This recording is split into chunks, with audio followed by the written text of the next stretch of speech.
Welcome to the training session on Student Transcript Portal. In this session, we are going to look at how to transfer a student.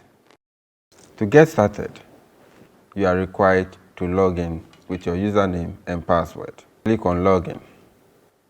In the navigation menu, click on Student Transcript Portal and click on Manage Students per Learning Area. You filter by the learning area and the year. In this case, you can see complete list of all the students within this learning area and this within this academic year. For the transfer, you need unique reference ID number to do the transfer. So we pick the reference ID number of the said student and type it in the box and then use the tab key to filter. If you notice down the page, you can see allow for transfer.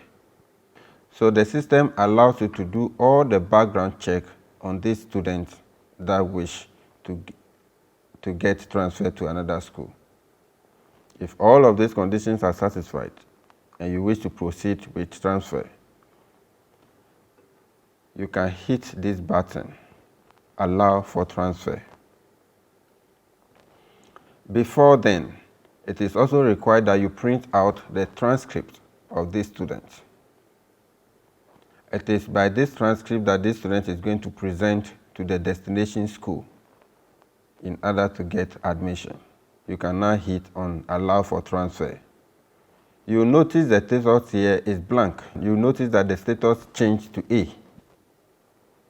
And now the allow for transfer button changed to accept transfer. And then click on accept transfer.